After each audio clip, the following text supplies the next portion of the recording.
shuncha go'sht solib halim qildim. Ko'rganinglardek arzoncha ovqat emas ekan, yaxshigina qimmat go'shtlari ko'p solinishi kerak ekan. Piyozlarni aytmasa ham bo'laveradi. Bir tog'ora piyoz, suveli, molli dumi, lahm go'shtli, voy-vo deysizlar. Bu ovqatni qilish uchun ancha ter to'kdim. Yog' soldim qozonga, qazini suvi. Yog'ga piyozni soldim. Mana, sovonman. Endi aralashtiryapman. Mana. Dal shko'layapman. Всё, mana shko'lanib. Qo'layapman mana. Ko'rayotgan bo'lsanglar. Orada video olmayman. Yaxshilab piyozni qizartirish kerak, o'shanda halim yaxshi chiqadi. Qozonni oloviga ora-sira qarab turibman. Alp o'tinlarni tiqib, mana qozonga go'sht solyapman. Mana уже go'sht soldim. Qozonni qo'ylayapman, yana go'sht olib kelib go'sht soldim.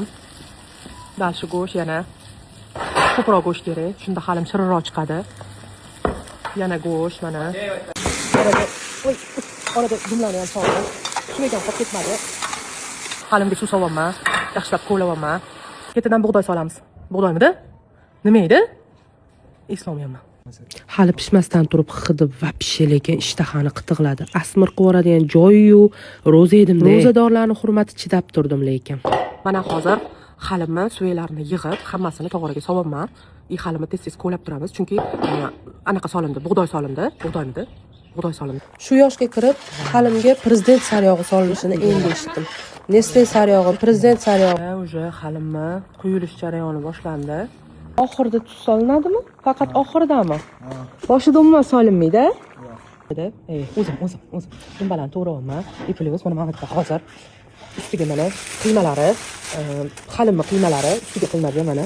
Bunga qiymalar chiqarilib, mana olib kelinda. Dumbalarni mayda qilib to'g'rayapman. Mana shirin shakar bo'lsin deb.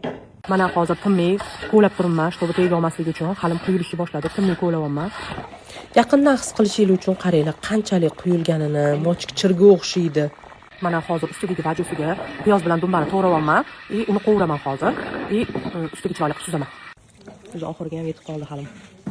Halimimiz tayyor bo'lgandan keyin to'rtta alohida sutli nonlar zakaz qilib, qo'shnilarga, tanishlarga, hamma o'zimizning yaqinlarimizga uyiga olib borib berdik.